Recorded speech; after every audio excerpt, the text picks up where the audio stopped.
once again, everyone, and welcome to Immortal Sounds from the Past, program number 10, here from KIOS-FM in Omaha, Nebraska. I'm your host, Jim Price. Our co-host with us again today, cantor Manfred Kuttner of Temple, Israel, from whose extensive record collection we are drawing our music, our artists, and all that goes to make up this different approach to a program. Manfred, welcome again to our get-together. Glad to be here, Jim. How are we starting today? We are starting with Copland's Lincoln Portrait, narrated by one of American great poets, journalists, writers, Carl Sandburg, who died a few years ago.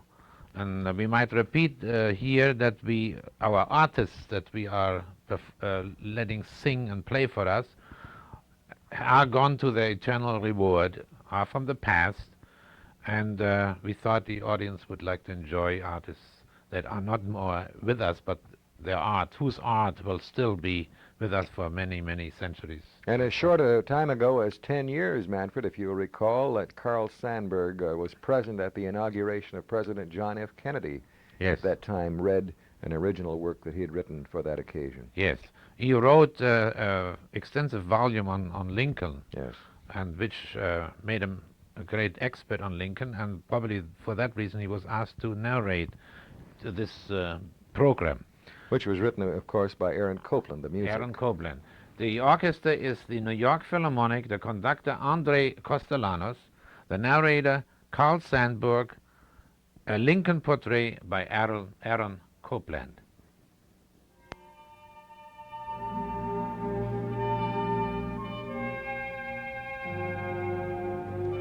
Lincoln was a quiet man. Abe Lincoln was a quiet and a melancholy man. But when he spoke of democracy, this is what he said.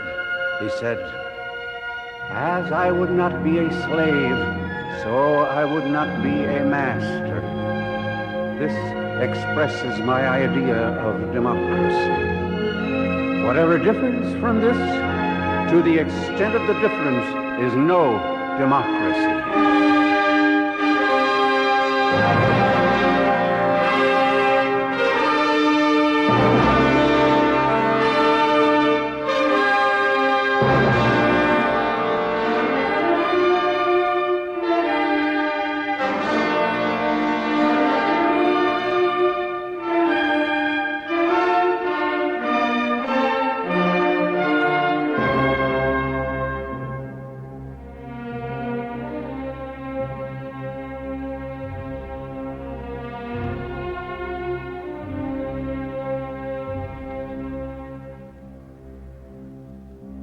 Abraham Lincoln, 16th President of these United States, is everlasting in the memory of his countrymen.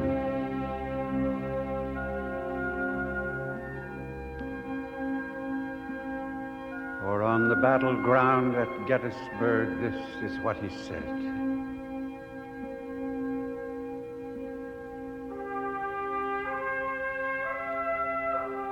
He said, that from these honored dead we take increased devotion to that cause for which they gave the last full measure of devotion. That we here highly resolve that these dead shall not have died in vain, that this nation under God shall have a new birth of freedom, and that government of the people, by the people, and for the people shall not perish from the earth.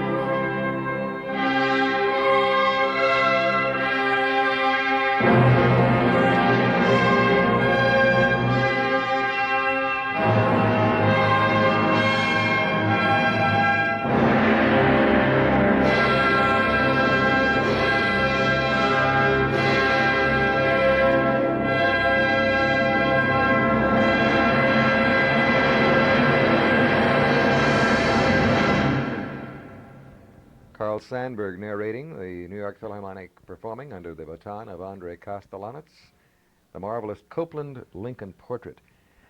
Manfred, I think we should rectify something that we said here a few moments ago at the beginning of our program about the artists who were involved here, that most of them, it is true, have gone to their, as you put it so well, eternal reward.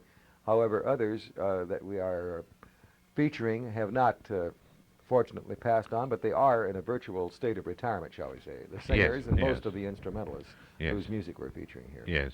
With other words, there are sounds from the past, but happily they're still alive. Right. And I'm glad you rectified that. Our next artist has long retired, is a good example as being still alive, well over her 70s, I suppose. Lotte Lehmann, the great German soprano, who will sing for us from Weber's opera, the Freischutz, the aria of Agathe. May I add something there, too? This is an opera, I think, if I'm not mistaken, that is not performed very often, at least in this country. I would assume in Germany it probably still gets occasionally performed, does it not? It is extremely popular in Germany. Is that right? It lends itself somehow to the German romantic era of from last century, and even today the sounds of the horns, the scenery of the woods, and the magic of the witches and the hunters, and that lends itself to German legendary romanticism, the warmth of the life of the people in the villages. It is a very colorful opera, and of course beautiful music. It was always one of my favorites. And unfortunately, it doesn't take much root in America. It never did take much root. It was performed often in the Metropolitan for a while every year, but it never was very successful. It literally means the free shooter, does it not? The free shooter, yes. He has the main actor in the opera, Max, has an arrangement with the devil that 6 of the shootings, 6 of the bullets actually in his rifle belong to Max. Whatever he wants to shoot, deer or bird, belongs to him. But the 7th is the devil's choice. The devil's in this case is Samuel, and wherever Samuel wants to the bullet to go, there it will go. And but the opera has a happy ending in spite of this, and everything ends very happily there. Now Lotte Lehmann is singing the Agathe aria. She waits for her lover Max, and she interrupts her excited aria with a little prayer, Leise, Leise from a Weise, which is very popular. It's a beautiful melody. It's a typical Weber music. Lotte Lehmann singing Weber's Agathe, aria of Agathe from the opera The Freischutz.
Lotte Lehmann singing an aria from Der Freischutz. I often wondered, Jim, what a singer must have in his mind when, in this case, a over 70-year-old lady listens to something beautiful like this. Recorded maybe 40 years ago. 1929, yes.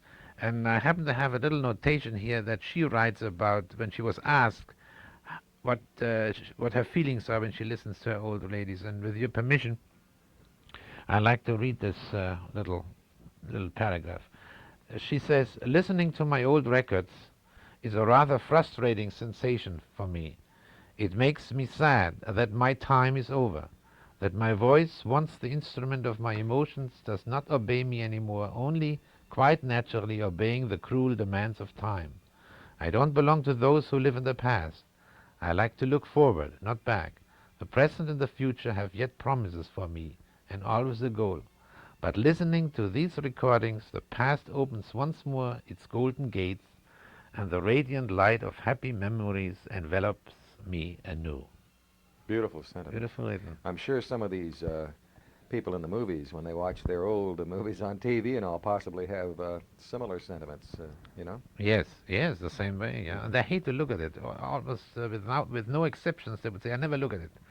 They say, Well, because yeah, I feel to bad. see yourself as you were when you were young Yeah. would make you feel a little bit tough on it. You were talking before about the success of Freischutz here in America. I am recalling the premiere of Freischutz in Paris, in France.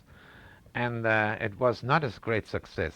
As a matter of fact, people were laughing quite a bit at the funny German of the opera. And one sentence in particular in this aria, when she sings, Doch täuscht das Licht des Monds mich nicht, was funny to the French ear, and the whole audience broke out in laughing. Doch täuscht das Licht des Monds mich nicht means actually, maybe the light of the moon is misleading me. So it isn't funny, but everybody was laughing because it sounded funny to the French ear, the Gallic ear. Rachmaninov is next, I understand, on our program. Yes, and he's playing his own composition, the Prelude in C-sharp minor, which of course every good pianist has to play. And a lot of bad ones, too. And a lot of bad ones, too. I understand he got so sick of playing this as an encore or by request that he almost refused to do it after some years. Yes, he did refuse it for quite a while. But it is a beautiful piece of music, and we shall listen to Serge Rachmaninov playing his own Prelude in C-sharp minor.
Rachmaninoff's Prelude in C-sharp minor, played by the man himself.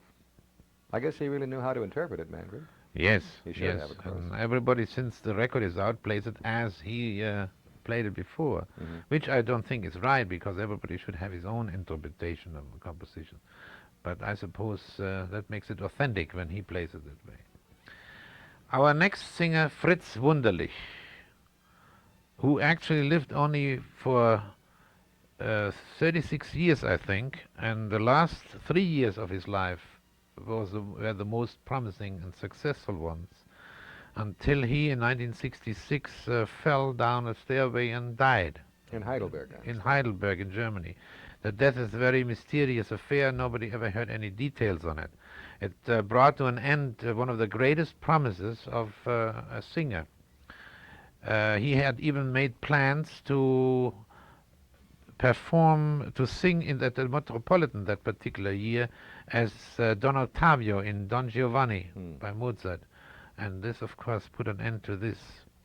The whole world was applauding him for his wonderful singing, both opera, concert, and operetta. He's a lyric tenor, too, was he not? Yes, a lyric tenor, actually, what would you call a Mozart, typical Mozart tenor. Fine voice.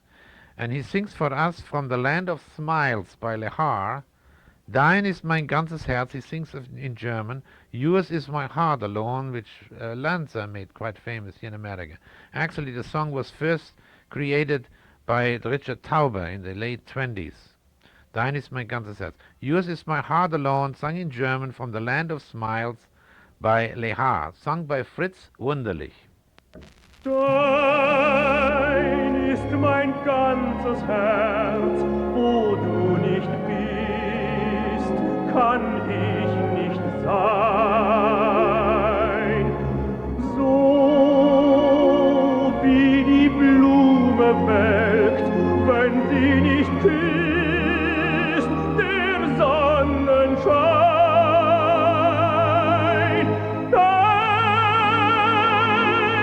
ist mein schönstes Lied, weil es allein aus der Liebe erblüht. Sag mir noch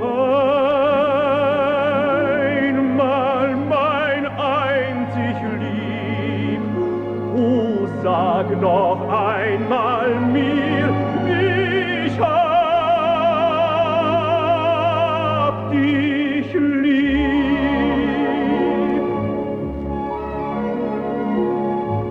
Wohin ich immer gehe, ich fühle deine Nähe.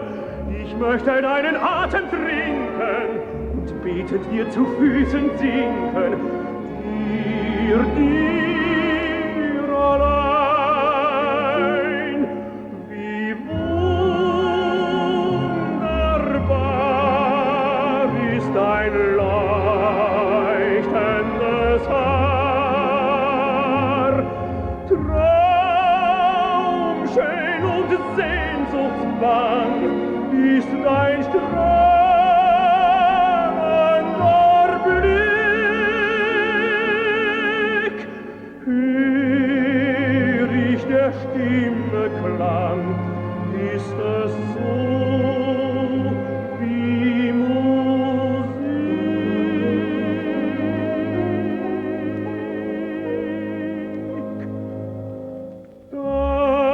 Dein ist mein ganzes Herz, wo du nicht bist, kann ich nicht sein. So wie die Blume welkt, wenn sie nicht küsst, der Sonnenschein.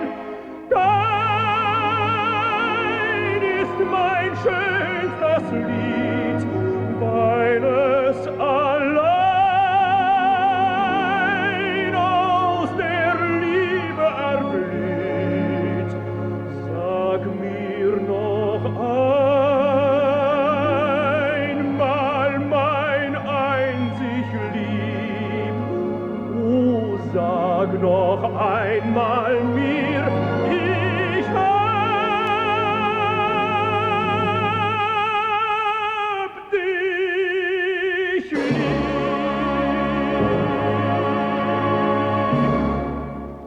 Fritz Wunderlich singing Dein ist mein ganzes Herz, Yours is my heart alone, from the operetta The Land of Smiles by Franz Lehar.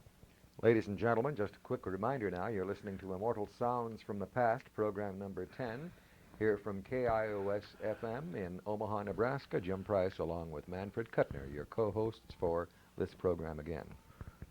Thank you. Our next number is played by the Boston Symphony, conducted by the late Serge Koussevitzky.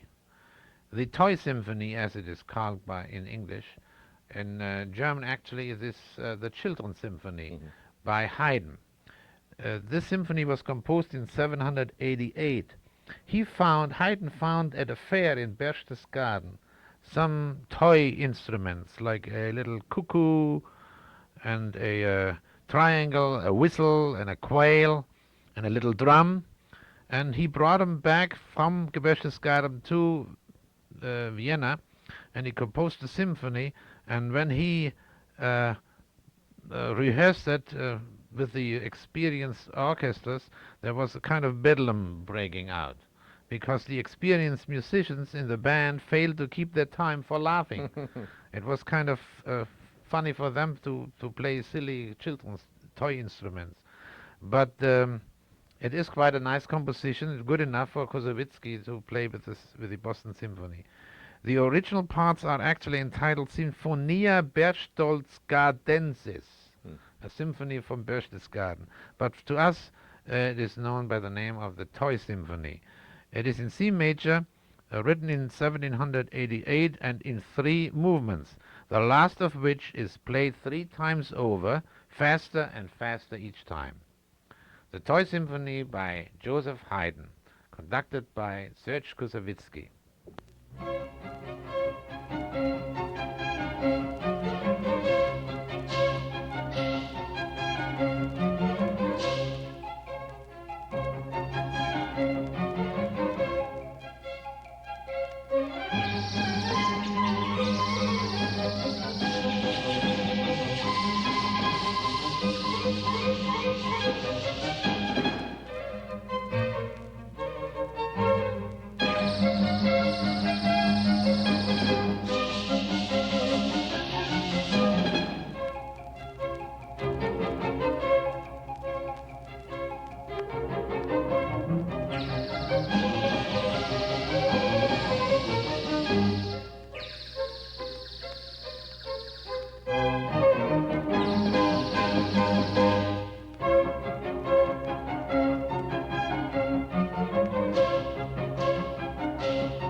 The Toy Symphony by Joseph Haydn. Lovely. Koussevitzky, the Boston Symphony. I bet the percussion boys and the brass men really had a ball with that one. Yes, it's a delightful thing to do, for seasoned musicians especially. Yes, and it's kind of a challenge too. Really. Yeah. Well, it's nice to hear it once played in tune. Usually it's done by youth orchestras, by school orchestras, which don't play exactly in tune, but this is done very... Even the cuckoo was in tune. And you don't find very many cuckoos in tune, usually. Yeah.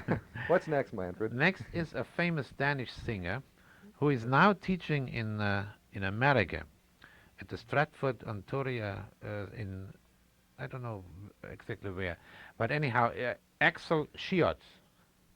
Axel Schiotz. And he sings Schubert, from the Schubert, the Schöne Müllerin, the beautiful mill owner. He sings a song called Mine, and he tells the brooklet to leave off its murmur. We'll stop your humming, all you merry birds, large and small, cease your melodies. In and out through the grove, let sound only this verse, the miller's daughter is mine. Very romantic music. Axel Schiotz was at the height of its power when he once stood at a window and he remarked to his wife, and he said, "Look up there, two planes flying exactly parallel." And his wife followed her husband's gaze, but she only saw one plane. This alarming manifestation of doubled vision sent Schiotz to a medical specialist, and found out that he had to undergo an operation on a tumor. He came out it all right, but partially paralyzed, but almost with inhuman strength. He overcame this paralysis, but as a singer he continued not anymore as a tenor, but as a baritone. But we hear him before this tragedy occurred, singing one song from the Schöne Müllerin by Franz Schubert.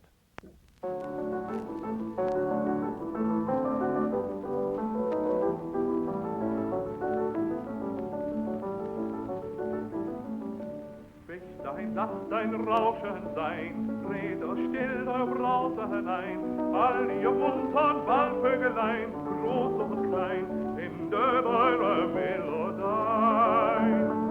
in der eure Melodie.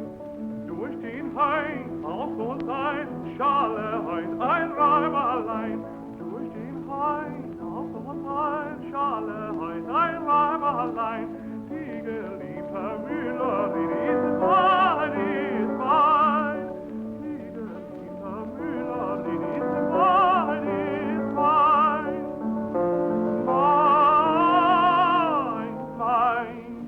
Frühling sind das alle deine Blümelein, Sonne hast du keinen helleren Schein, ach, du musst dich ganz allein mit dem seligen Worte mein, unverstanden in der weiten Schöpfung sein, unverstanden in der weiten Schöpfung sein. Wächlein, lass dein Rauschen sein, Räder still euer Brause hinein, all ihr muntern Waldvögelein, groß und klein, in der eure Melodie, in der eure Melodie. Durch den Hain, aus und ein, Schale ein Reim allein, durch den Hain, aus und ein, Schale ein Reim allein, die geliebte Müllerin ist mein, die geliebte Müllerin ist mein,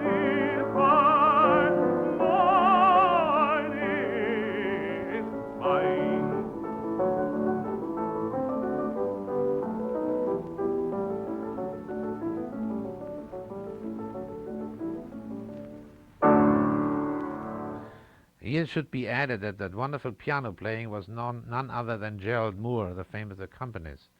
I also like to rectify here, I couldn't think of the name before, but he was engaged as a teacher in the faculty of the University of Colorado, where he taught until 1968. That's Axel Schiotz. Axel Schiotz, yes. And then in 1968, at the invitation of the Danish government, he returned to Denmark and accepted a professorship in Copenhagen. And in 1970, this year, he issued an excellent book of his own authorship, which is a 215-page summation of his art, the singer and his art. You know, when you were speaking about the adversity which he had to overcome there, Manfred, after the operation and coming back to singing, reminded me of something that happened many years ago that I read about with great admiration about the famous violinist Rudolf Kolisch, who was very famous before World War I, especially had his own quartet, string quartet. And I've forgotten whether he served in the German army or what army in World War I, but he was wounded and his left hand was affected. I think he lost fingertips off 2 fingers on his left hand. But after the war, as I understand it, Kolisch taught himself to play the violin left-handed. In other words, he bowed with the left arm and hand, and of course did the fingering with the right. And when I think of someone doing this, being string players, as both you and I are, this is quite an amazing achievement. Yes, unbelievable. And he formed his string quartet again, and they played for many, many years prior to his death. But he was a left-handed violinist from then on. Like Charlie Chaplin. I guess so. Yeah, but it's easy to start. It's easier to start left-hand to be a left-hand, but once you master the art as a right-handed violinist, then to switch is quite a feat. Oh, yes, and of course the violin itself has to be changed around. The strings, the bass bar, the sound post, the whole thing has to be changed. Has to be reversed. Right. Yeah. Well, I think we are coming up with another fine instrumentalist next on our program of Immortal Sounds from the Past, and this would be an instrumentalist by the name of... Levin. Joseph Levin, Lhevinne, who with his sister, Rose Levin, were quite famous. Rose Levin is still teaching in Colorado, I heard this week. Quite a lady advanced in age, but he is not living anymore. And he plays for us the Blue Danube Waltz, as arranged for piano by Schulz Evler. Joseph Levin. Now, this recording is from 1928. He was really one of the giants of the keyboard at his particular age, was he not? Yes, yes. Quite a powerful piano player. The Blue Danube Waltz played by Joseph Levin.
You have pianists like this around today? I don't hear too many of them. I don't either. A real master of the keyboard, Yes. Joseph Levine, in a recording made about 1928 of Yeah. the beautiful Blue Danube. There's also that the pianists today are more, may I use the word stuck up? They wouldn't use a Strauss waltz and play it in a concert, in a recital, arranged for piano.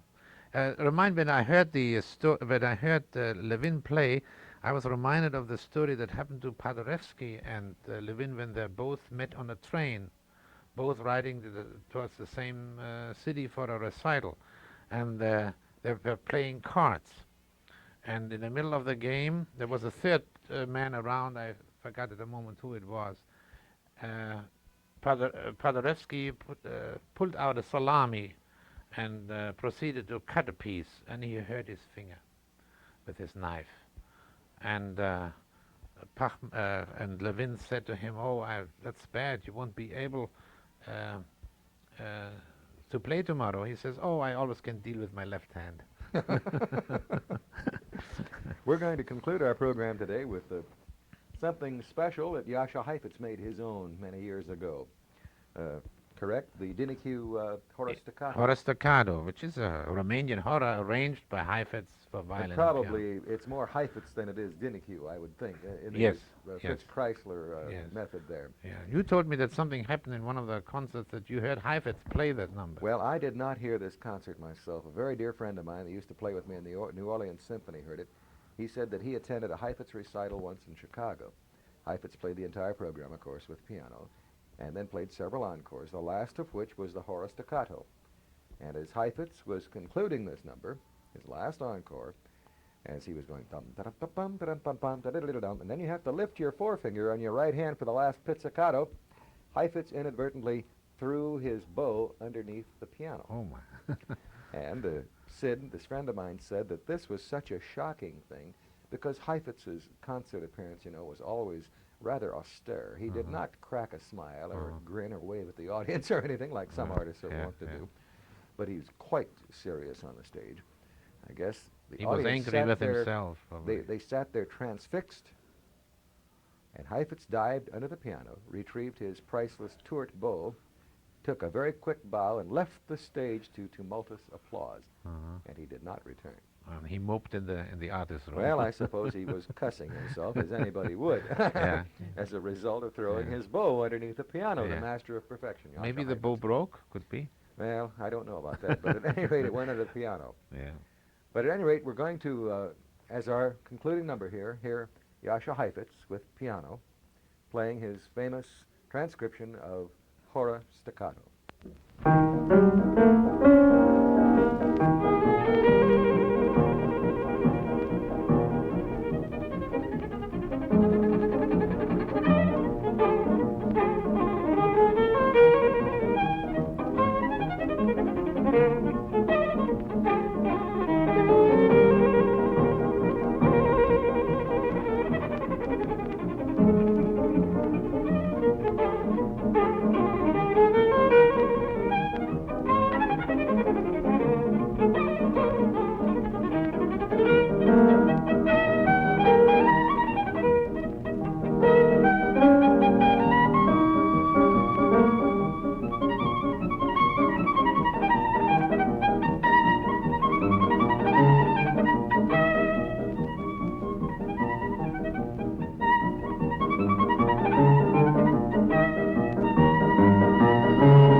ladies and gentlemen, that does conclude another session on Immortal Sounds from the Past, program number 10. Manfred, what can we look forward to on our next occasion here for this program?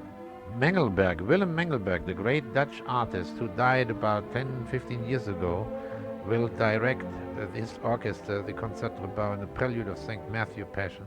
We'll have the great Italian singer Mattia Battistini, the pianist Cortot, the sopranist Eva Turner, and many more surprises for you. Okay, well, there'll be surprises to me, too, as well as our listening audience here, Manfred, and I do believe that we'll say adieu then for another time, which will be next week at the same time when KIOS-FM will again present our program. We'll be seeing you at that time. So long. Okay, and that does conclude this session of Immortal Sounds from the Past. This is Jim Price speaking for Manfred Kuttner saying, we'll see you next week at the same time.